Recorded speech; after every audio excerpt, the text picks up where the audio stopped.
અને આ બધું જ થઈ રહ્યું છે ને સૌથી મોટી શંકા પીએમજે ઉપર પણ જઈ રહી છે, એના કર્મચારીઓ ઉપર પણ જઈ રહી છે. ભલે એના ડિરેક્ટર ડોક્ટર ગાંધી આવીને કહેતા હોય કે અમે આમાં કોઈ રોલ નથી, અમારા કોઈ કર્મચારી નથી. જો કોઈ રોલ નથી પીએમજેના કર્મચારીઓ અધિકારીઓનો, તો પછી આંકડા કેમ નથી જાહેર કરતા? આ જ સવાલ લઈ અને અમે ભારતીય જનતા પાર્ટીના પ્રદેશ મીડિયા સેલ પાસે પહોંચ્યા હતા, પ્રદેશ ડોક્ટર સેલ પાસે પહોંચ્યા હતા અને પ્રદેશ ડોક્ટર સેલના ડોક્ટર ધર્મેન્દ્ર ગજ્જર સાથે વાતચીત કરી હતી અને તેમણે કહ્યું હતું કે આવા ગણ્યા ગાંઠ્યા કિસ્સાઓ થઈ રહ્યા છે. જી હા, આટલી મોટી સંખ્યામાં કેમ્પ થયા છે, આટલું મોટું લોલમલોલ ચાલી રહ્યું છે. 2023નો કેગનો રિપોર્ટ આવ્યો છે. કેગનો રિપોર્ટ કહી રહ્યો છે કે 21 થી 22 દરમિયાન કેટલી ગેરરીતિઓ થઈ છે, પણ એ કહી રહ્યા છે કે એકાદ બે ઘટનાના કારણે બધાને બદનામ ન કરી શકાય. ખબર નહીં કોનો બચાવ કરી રહ્યા છે ડોક્ટર ગજ્જર. હોસ્પિટલમાં પીએમજેવાય યોજના હેઠળ રૂપિયા ખંખેરવાનું કૌભાંડ સામે આવ્યું છે અને તેમાં લોકોના મોત પણ નીપજ્યા છે. પ્રદેશ ભાજપના ડોક્ટર સેલના કન્વીનર ધર્મેન્દ્ર ગજ્જર આપણી સાથે છે, તેની સાથે વાત કરીશું. ડોક્ટર સાહેબ, કઈ રીતે આ કૌભાંડને જોઈ રહ્યા છો?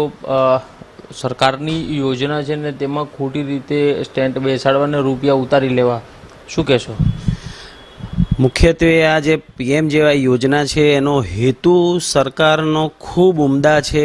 એના થકી ગરીબ દર્દીઓ, જે લોકો ત્વરિત સારવાર અને સારા ઇન્સ્ટિટ્યૂટમાં સારવાર નહોતા કરી શકતા, એ લોકોને આ યોજના થકી ખૂબ લાભ મળ્યા છે.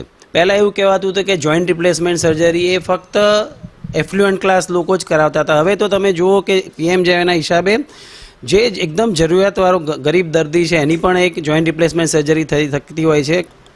સરકારી હોસ્પિટલો કે સરકારના જે ડૉક્ટરો છે એમાં સરકારનો ફૂલ હોલ્ડ હોય છે કે સરકારના એ લોકો હસ્તક એ લોકો કામ કરતા હોય છે. જે પ્રાઇવેટ હોસ્પિટલો છે એમાં પણ અમારે ડૉક્ટર સેલ દ્વારા, ઇન્ડિયન મેડિકલ એસોસિએશન દ્વારા અને અમારા વિવિધ જે બધા એસોસિએશનો દ્વારા પણ એ લોકોને અમે મળવાનો પ્રયત્ન કરીએ છીએ, પણ અમારા સંપર્કમાં નથી. એ લોકોને પણ અમે આ ભવિષ્યમાં આવી કોઈ પણ હોસ્પિટલો કે આ રીતનું ના કરે એના માટે અમે વિચારી રહ્યા છીએ કે અમારી ડિબેટ થાય. અને આ કોઈ કોંગ્રેસ, ભાજપ કે કોઈ પાર્ટીનો વિષય નથી, કોઈ એસોસિએશન, પણ બધાએ જ એઝ એ ડૉક્ટર આલમ બધાએ જ સંયુક્તપણે ભેગા થઈ આનું કંઈક સારું નિષ્કર્ષ લાવવું જોઈએ.